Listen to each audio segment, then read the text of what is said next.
Olá pessoal, tudo bem? Me chamo Ismael, sou psicólogo clínico e vou gravar alguns vídeos aqui no YouTube para vocês. Nesse primeiro vídeo eu vou falar sobre ansiedade. Serão 3 vídeos sobre essa temática.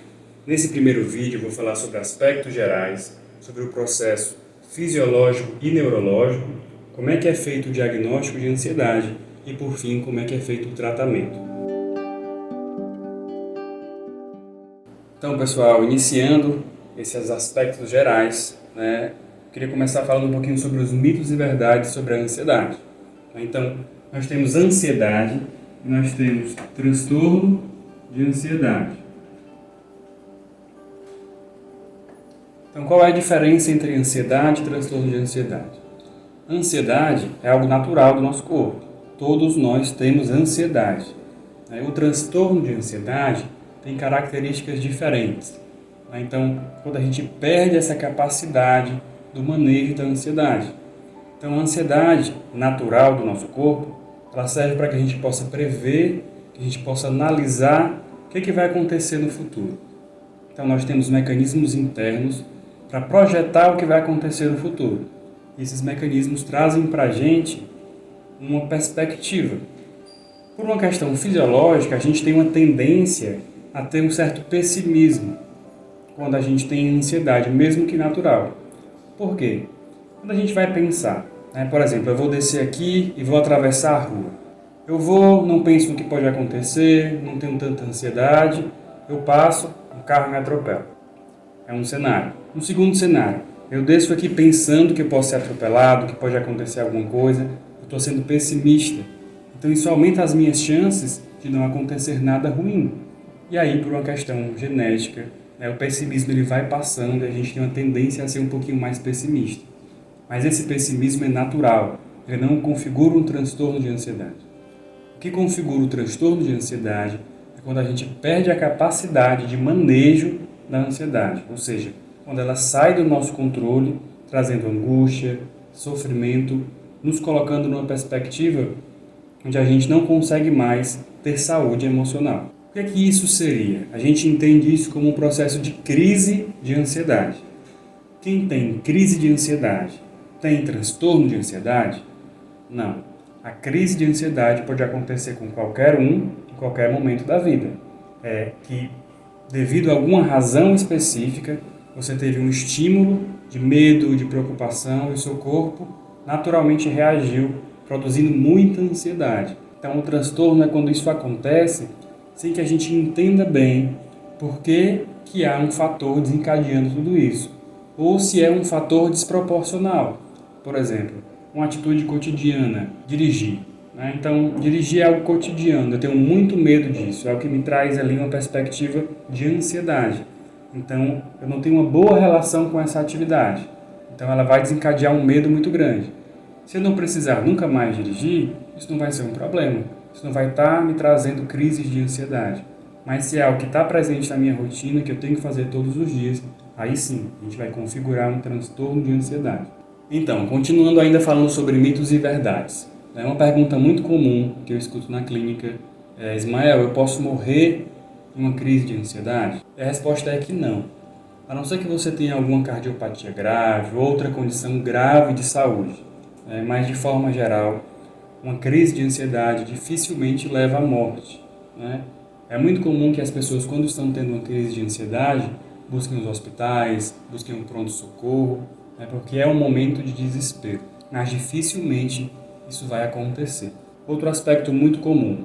Eu posso enlouquecer tendo ansiedade? Tendo um transtorno de ansiedade? Isso pode me deixar maluco?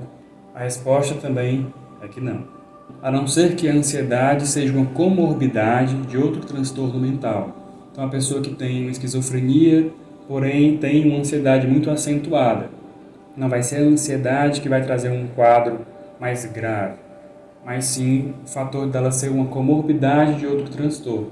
Então, dificilmente você vai enlouquecer, nesse sentido, com a ansiedade.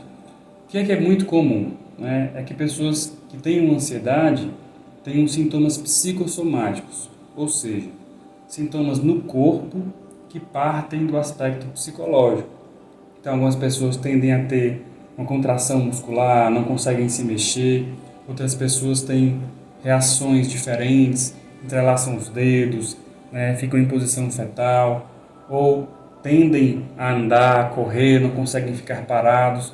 Então são sintomas que vão para o corpo, mas que vão passar naturalmente, né, quando a crise de ansiedade deixar de estar mais intensa. Pessoal, então, continuando, né? Agora eu vou falar um pouquinho sobre os sintomas gerais da ansiedade. Veja, os sintomas da ansiedade, eles podem ser muito subjetivos, dependendo de pessoa para pessoa. Porém, de forma geral, existem algumas características que são comuns. A primeira delas é a falta de ar.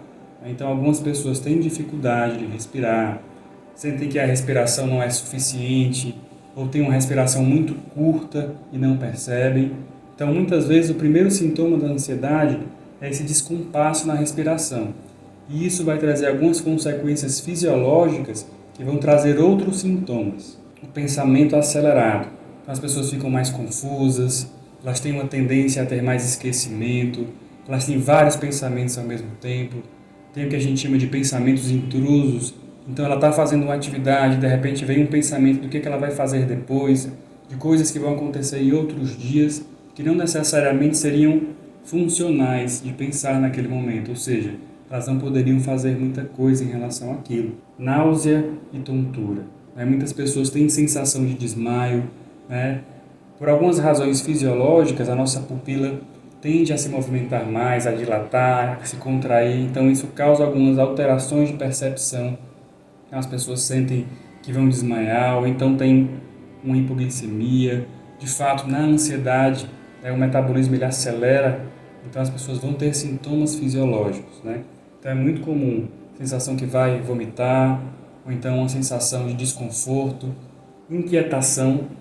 Ou seja, tem pessoas que ficam movimentando as pernas, os braços, tendem a estar se mexendo, né, arrancar a unha, comer a boca, né, enfim, várias coisas que a gente entende que são comuns, porém são aspectos de ansiedade.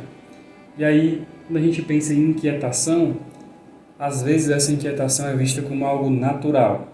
A gente tem a tendência a normalizar essa inquietação, e nem sempre é. É uma inquietação involuntária, é uma forma do corpo trazer essa energia que é produzida pela ansiedade para o corpo. Então se torna um processo psicossomático também. E aí algumas alterações de percepção do batimento cardíaco, da respiração. O corpo ele tenta focar num possível lugar de problema. Então você começa a se analisar. Então a gente tem a tendência a perceber o batimento cardíaco, e aí a gente chama isso de palpitação, né? Quando a gente está percebendo o coração bater mais forte. Então isso é muito comum, essa atenção ao coração. Sudorese, ou seja, a pessoa começa a suar mais, né? Às vezes ela está num lugar que está frio, mas ela está suando. Então o metabolismo acelera um pouquinho mais, essa pessoa tende a suar bem mais. Tremores, né? Ou seja, a musculatura ela é estimulada, então essa pessoa tende a ter ali movimentos involuntários dessa musculatura, tende a ter tremores. E aí, alguns sintomas mais complexos, né, como o refluxo, algumas pessoas têm gastrite nervosa, muitas vezes isso vai para o intestino, né, a pessoa tem uma dor de barriga, tem uma dor específica, e aí nem sempre isso é correlacionado à ansiedade, porém é muito comum. Então, a pessoa assim que começa a ficar ansiosa, a ficar nervosa, dá uma dor de barriga, tem que correr ao banheiro, então começa a sentir a gastrite, né, come, o alimento já volta, porque está pensando em algo que traz medo, que traz preocupação, e o corpo reage. Então dificulta esse processo de digestão. Existem vários outros sintomas que a pessoa com ansiedade, com transtorno de ansiedade também pode desenvolver. Esses sintomas, por si só, eles não são necessariamente problemáticos, né? Eles causam um desconforto, são ruins, porém, quando eles estão associados a um transtorno de ansiedade, a gente entende que eles têm a sua causa na ansiedade propriamente dita. Então a gente precisa trabalhar esses sintomas para que a gente consiga ter uma melhor qualidade de vida. Ainda falando dos sintomas gerais, né? A gente sabe que hoje em dia existe uma problemática muito grande em torno da ansiedade, que a gente chama de romantização. Isso acontece com várias psicopatologias. Porém, com a ansiedade, hoje em dia, isso é cada vez mais forte. O que acontece? A pessoa que tem ansiedade, ela tem uma tendência a ser mais mobilizada, né? Ela tem mais energia, ela busca tentar resolver com mais afinco os problemas. Então, essas pessoas comumente são mais eficientes no seu trabalho, quando conseguem ter um pouquinho de controle dessa ansiedade. E aí eu não estou falando só de pessoas que têm transtorno de ansiedade, estou falando de pessoas que têm um comportamento um pouquinho mais ansioso. Então, existe a romantização de que essa ansiedade é boa. Eu trabalho 12 horas por dia, eu trabalho 10 horas por dia, né, eu durmo pouco, eu consigo produzir muito. Então, essa lógica romantizada do que seria uma ansiedade exagerada acaba sendo muito difícil para a gente. Porque muita gente adoece e não percebe. Acha que é natural. Não, eu trabalho 12 horas por dia, eu só durmo 4 horas, e todo mundo na minha empresa também é assim, é natural. Porém, isso traz para a gente muitos prejuízos, né, a nível psicológico, a nível fisiológico. Não é saudável que a gente tenha esse exagero de atividades. Algumas pessoas vão se adaptar bem a esse cenário, né, conseguem ter esse desempenho sem ter ali um preço muito alto a se pagar. Porém, outras pessoas não. E como isso é romantizado, é colocado como algo certo, como sucesso, como ideal. As pessoas se forçam a estar cada vez mais ansiosas, mesmo percebendo que se sentem mal, para conseguir atingir aquela meta, para conseguir chegar naquele patamar que outras pessoas, por ter outras características, têm mais facilidade. Então, o conceito romantizado da ansiedade traz um padrão de comportamento para a gente que muitas vezes não é o padrão geral, é o padrão de uma minoria de pessoas que tem uma capacidade maior, que tem mais energia, que tem ali aspectos que favorecem aquela quantidade exacerbada de atividades. Na prática, a maioria das pessoas acaba se forçando um pouquinho mais nesse aspecto, o que não é muito bom. Pessoal, agora vamos falar um pouquinho sobre os processos fisiológicos e neurológicos, né? Então, vamos começar pensando aqui numa situação hipotética. Você está andando numa trilha, numa floresta, está você e um amigo. E aí, de repente, você está andando, quando você percebe que tem uma cobra ali na altura dos seus pés. O que é que você faz? Naturalmente, nós temos processos internos que vão reagir a essa situação. Se a gente fosse parar para pensar, para avaliar, a cobra ia picar a gente. Se fosse uma cobra venenosa, a gente ia morrer.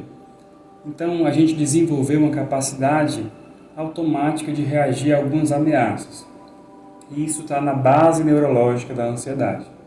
Então, se eu estou caminhando e eu vejo uma cobra, assim que eu vejo essa cobra, os meus olhos captam aquilo, ele vai enviar uma mensagem para o meu cérebro, para dizer que aquilo tem características que são perigosas para mim.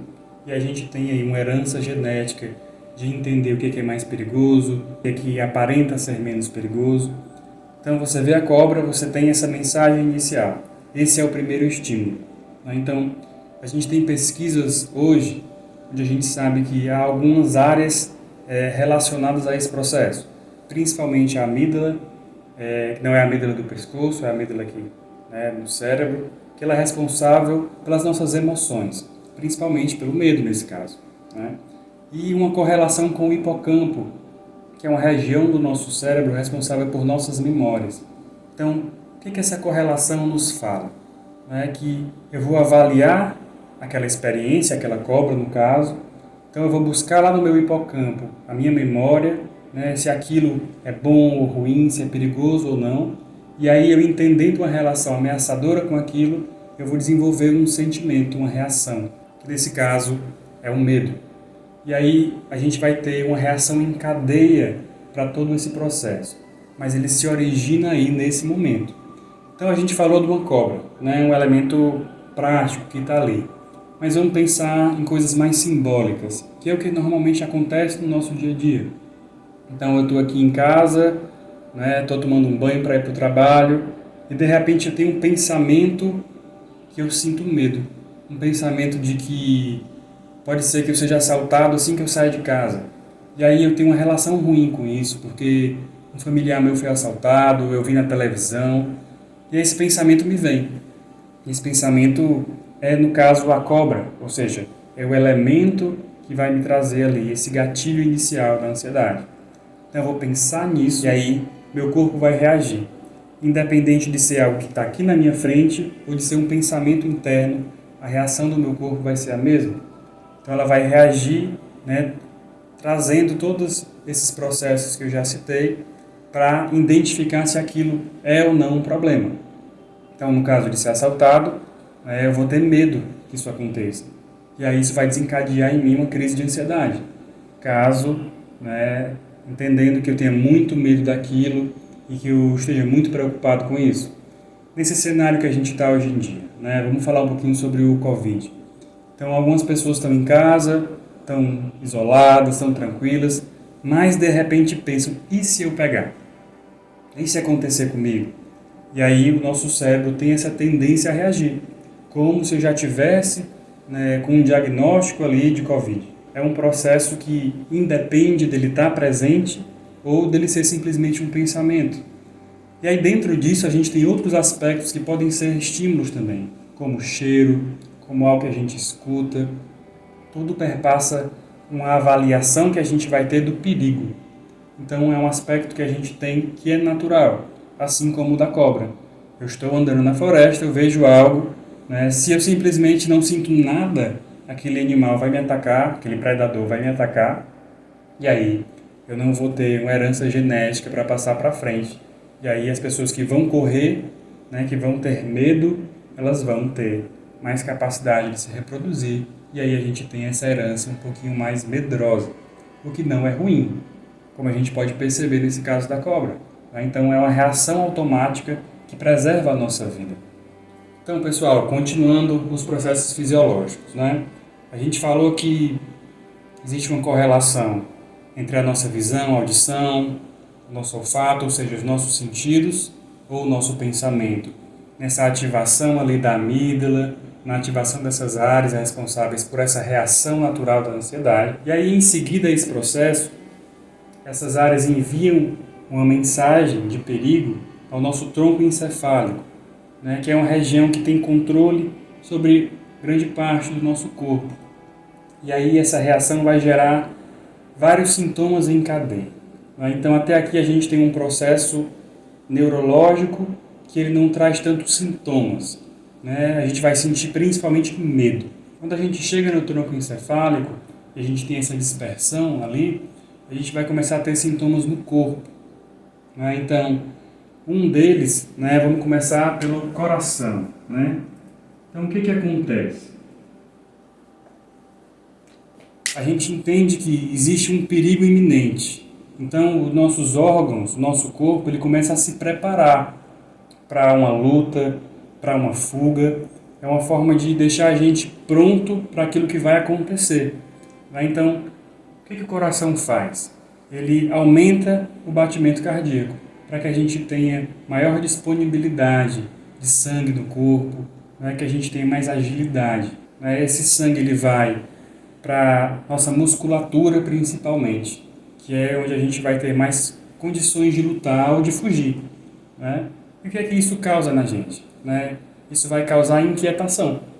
Então, o sangue vai sair de outras áreas que são importantes, mas que não são prioridade nesse momento, e vai para a musculatura. Então eu vou ter uma descarga de adrenalina nessa musculatura. Eu vou estar muito inquieto, eu vou estar muito agitado, então eu vou tender a me mexer sozinho, ter espasmo, ter tremor, eu vou tender a não conseguir ficar parado, porque eu tenho ali uma estimulação fisiológica no meu corpo, que faz com que eu precise andar, que eu precise me mexer. O corpo está dizendo para você, fuja, ou então lute. Então a gente vai ter esse aumento da pressão arterial. E aí veja, tudo isso é para que a gente tenha condições de lidar com essa ameaça, mas causam sintomas que também são ruins para a gente. Então, com o aumento da pressão arterial, eu tenho uma tendência a ter certos sintomas que são desagradáveis também, principalmente se eu não corro e nem fujo. Eu estou produzindo no meu corpo uma quantidade enorme de energia para ter uma atividade que envolve a movimentação do meu corpo. Então, se eu fico parado, isso vai me fazer mal. Então, esse aumento do batimento cardíaco, essa pressão alterada, tudo isso vai trazer sintomas para a gente, como dor de cabeça, dor muscular, aquela sensação de peso nas pernas, ou então de não conseguir ficar parado, diversos sintomas que vão partir principalmente dessa reação, dessa estimulação do coração, né? Então, são vários efeitos em cadeia. Outro efeito muito comum, né? A gente vai ter no pulmão. Por que no pulmão? Para que a gente possa ter essa condição de distribuir o sangue no corpo, a gente precisa de oxigênio, a gente precisa de ter reservas ali para aumentar a nossa condição de luta ou de fuga. Então a gente tem uma tendência, quando está mais ansioso, a ter uma respiração mais curta e mais rápida. Então a pessoa tem aquela respiração curta e rápida. Vocês já devem ter visto nos filmes, principalmente nos filmes antigos, as pessoas respirando em sacos quando estão ansiosas. Então, aquilo faz com que ela não hiperventile, que é o que acontece quando a gente tem uma respiração muito curta e muito rápida. A gente acaba tendo ali uma intoxicação de dióxido de carbono no nosso corpo, o que traz muitos sintomas para nós. Quando a pessoa está tendo ansiedade, normalmente as pessoas falam assim, respire fundo, se acalme, né? Porque a respiração aí ela vai ser muito importante. Porque se eu respiro mais devagar, eu estou controlando esses índices de oxigênio, de dióxido de carbono. As pessoas tendem a achar que elas estão respirando menos oxigênio, mas não é verdade. Elas estão respirando, né, mais dióxido de carbono, elas estão tendo ali uma intoxicação no seu corpo, pela respiração, né? E muitas vezes isso não é perceptível. A pessoa está com medo, está nervosa, ela vai respirando, ela sente a palpitação, mas ela não percebe a respiração. Então a respiração é um ponto muito importante. O que acontece? Quais são os sintomas dessa hiperventilação? A gente vai ter náusea, a gente vai ter tontura, sensação de desmaio, né? Então você vai aumentar ali o seu nível de percepção, porque você vai ter um déficit, né, de algumas condições que são importantes para nós. A gente vai sentir sem ar, a gente vai se sentir incomodado. Então é um sentimento muito desagradável, que parte aí desse efeito em cadeia da ansiedade.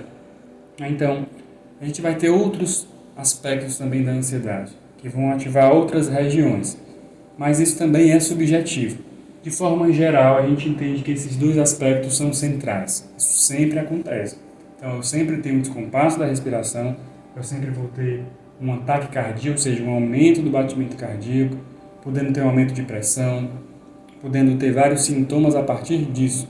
Então, vejam, a ansiedade ela não é os sintomas que ela produz. A ansiedade é todo esse complexo que inicia lá no cérebro e que vai ter sintomas em cadeia. Então a gente vai entender um pouquinho mais sobre isso. Então, pessoal, agora que a gente entende um pouquinho como é que funciona esse processo da ansiedade, vamos falar um pouquinho sobre o processo diagnóstico, né? Então, no processo diagnóstico, a gente vai ter basicamente aí 3 profissionais que podem fazer. Inicialmente, vou falar do clínico geral. Mas quando eu falo do clínico geral, eu estou falando do médico, né? O médico de uma forma geral. Normalmente, as pessoas confundem a ansiedade com algum problema fisiológico. Então elas vão buscar o médico, elas vão aos pronto-socorro, elas vão ao hospital, e lá normalmente ela é atendida pelo clínico geral. E esse clínico geral vai avaliar esses sintomas iniciais e vai estudar a possibilidade de uma ansiedade ou de uma síndrome de pânico, né, que é um transtorno de ansiedade. E aí ele vai normalmente encaminhar para o segundo profissional que pode fazer esse diagnóstico. Ou seja, o clínico geral, para fechar, ele não vai fechar o diagnóstico, mas normalmente é a primeira pessoa que desconfia. Então por aí que começa esse processo diagnóstico. Mas normalmente essas pessoas vão ao psiquiatra. E quando chegam no psiquiatra, né, elas vão passar por um processo de anamnese. Então o psiquiatra ele vai tentar entender um pouquinho o que está acontecendo, né? Ele já vai ter ali um quadro clínico daquela pessoa, porque o clínico vai passar ali alguns exames de coração, né? Alguns exames mais sistêmicos, exames de sangue, vai tentar entender o que está acontecendo. E aí faz o encaminhamento para o psiquiatra. Quando ele chega no psiquiatra, o psiquiatra vai avaliar aqueles sintomas e vai entender se são sintomas de fato de ansiedade ou de qualquer outro transtorno que tem ansiedade como comorbidade. E aí, normalmente, o psiquiatra acaba encaminhando ao psicólogo. Dentro desses 3 processos, esse é o caminho, né, mais comum, né, de acontecer. Às vezes a pessoa vai diretamente ao psicólogo, né, às vezes a pessoa vai diretamente ao psiquiatra, porém, é o caminho mais comum que a gente vê. O que é que o psicólogo vai fazer? Supondo que esse psicólogo já tenha o encaminhamento do psiquiatra, ele vai fazer também um processo de anamnese. Ele vai começar a investigar um pouquinho mais a história de vida desse sujeito, entender e aprofundar mais esse diagnóstico. E aí, ao final dessa anamnese, ele vai ter essa noção se é ou não ansiedade. De forma geral, a ansiedade ela é fácil de diagnosticar, porque ela tem sintomas muito característicos. Às vezes essa pessoa vai direto para o psicólogo, não passa pelo psiquiatra. Normalmente esse psicólogo tem algumas opções. Ele pode fazer o que a gente chama de psicodiagnóstico, que é uma investigação, né, que normalmente se utilizam alguns testes, né, algumas entrevistas, algumas perguntas, alguns questionários, para tentar entender um pouco mais sobre essa pessoa. Então ele faz um processo, né, que é o psicodiagnóstico, onde ele vai de fato entender o que aquela pessoa tem, né? Para ele fazer isso, é muito importante que ele tenha parceria com um médico ou com um psiquiatra.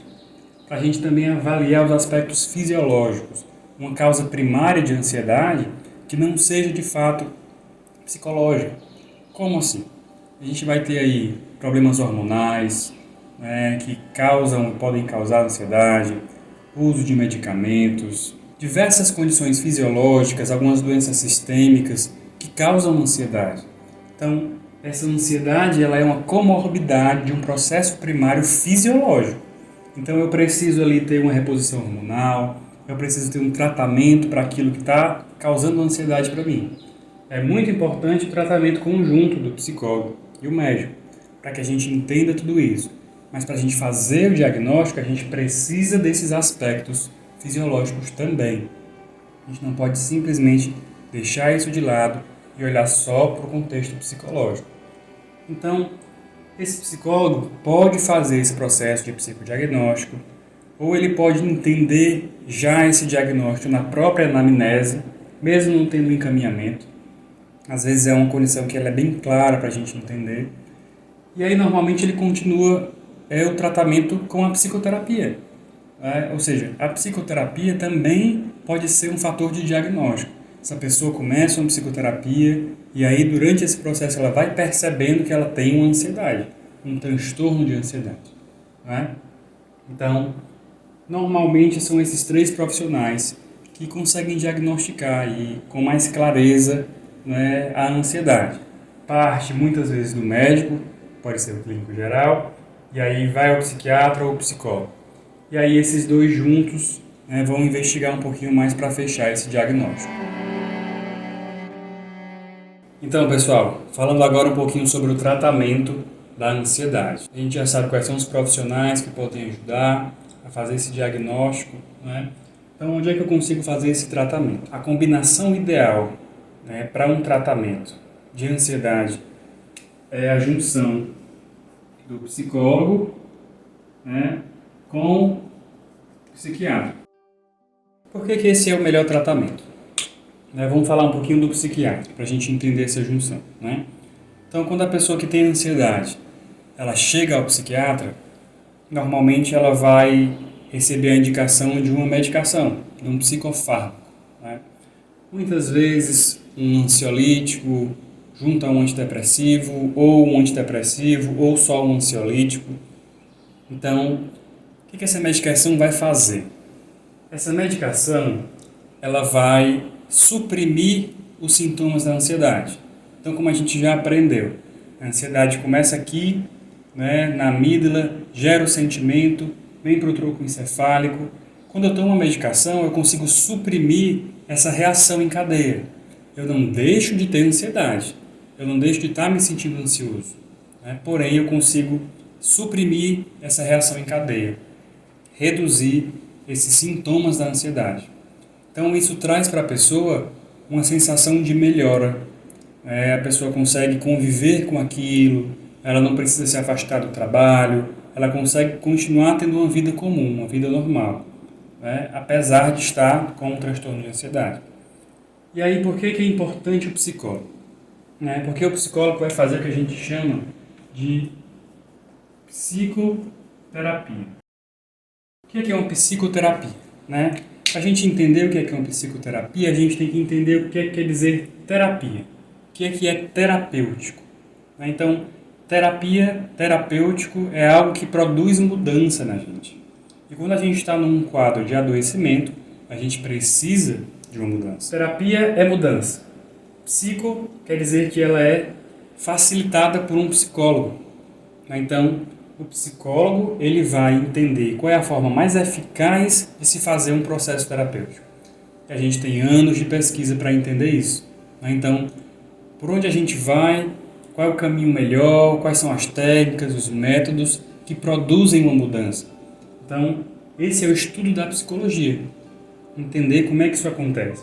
O tratamento, a psicoterapia, então, a gente vai tentar entender essencialmente quais são as causas dessa ansiedade.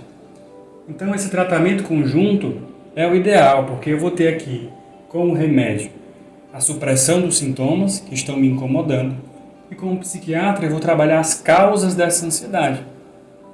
Então, eu vou entender, eu vou conseguir reduzir essa ansiedade, eu vou curar o transtorno de ansiedade. Não se cura a ansiedade. A ansiedade é um processo natural. Mas eu vou curar esse transtorno de ansiedade. Eu vou fazer com que essa ansiedade volte a estar num estado onde eu consigo conviver bem com ela. Onde ela não se torna um problema. Onde ela está cumprindo a sua função de ser benéfica para nós. Então, a gente entende que hoje o tratamento ideal, é a conjunção desses dois profissionais, o psicólogo e o psiquiatra. Mas eu só vou ao psicólogo. Tudo bem, vamos lá. Você consegue conviver bem com esses sintomas? Esses sintomas, você já tem algum controle sobre eles? Você consegue entender formas de lidar com ele? Eu não preciso do fármaco, eu não preciso do medicamento. Isso acontece, Então, muitas vezes o psicólogo ele vai desenvolver comportamentos para reduzir essa ansiedade. Ele vai ensinar algumas técnicas, ele vai lhe incentivar a entender o que é que para você ajuda a reduzir os sintomas da ansiedade. E aí muitas vezes você consegue não usar a medicação. Ela não é estritamente necessária. Ela ajuda, é o tratamento mais eficaz.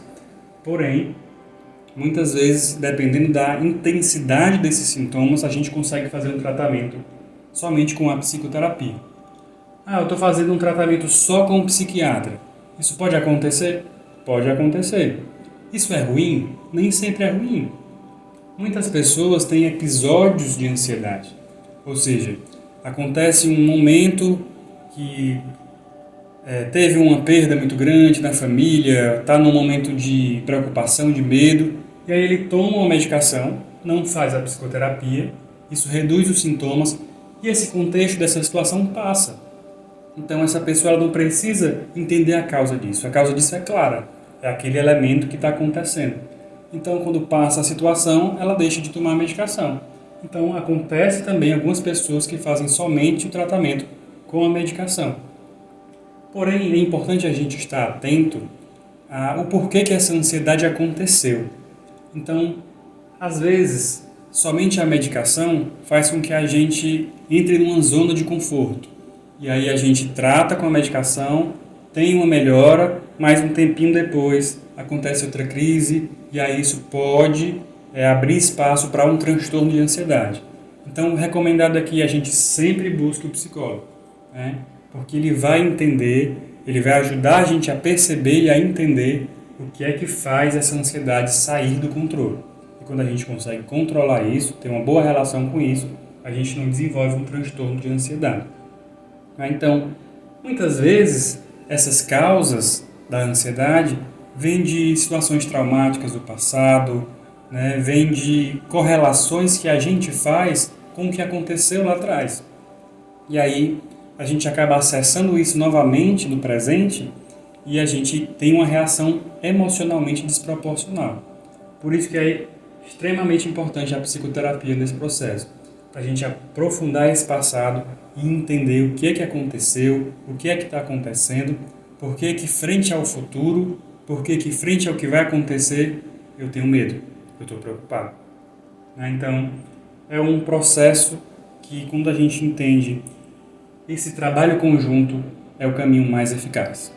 Então, pessoal, até que a gente entender um pouquinho o que é a ansiedade, quais são os sintomas da ansiedade, né, como é que ela funciona dentro da gente, quais são esses mecanismos que vão sendo acionados, né, como é que a gente faz esse diagnóstico, quem é que pode ajudar a gente e como é que é esse tratamento da ansiedade. Então, eu vou lançar mais 2 vídeos ainda falando sobre ansiedade. No próximo eu vou falar como a gente pode evitar essa ansiedade ruim, né, que nos traz angústia, sofrimento, essa ansiedade que sai do controle e que nos conduz a um transtorno de ansiedade.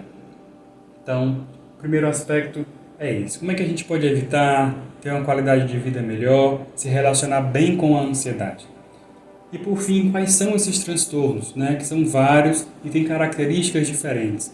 E aí, dependendo dessas características, a gente vai ter também uma condução diferente, um tratamento, né, mais específico, uma medicação mais específica. Então, a gente vai falar sobre um por um para entender esse contexto geral. Então, se você gostou do vídeo, né, se inscreve no canal, dá um like, incentiva a gente a continuar fazendo vídeos, né? Daqui para frente a gente vai produzir mais vídeos sobre saúde mental, tentar explicar isso, né, de uma forma um pouquinho mais aprofundada. Eu vou ter outros vídeos onde eu vou falar sobre a ansiedade, sobre pontos que eu já falei, né, que eu vou aprofundar um pouquinho mais. E se você tem alguma dúvida, né, alguma questão que você não entendeu bem, né, escreve aqui embaixo, faz uma pergunta, que aí eu penso se eu gravo um vídeo falando sobre isso, ou dou uma resposta mais pontual. Estou aqui para ajudar, pessoal. Então, obrigado por acompanhar até aqui e até mais.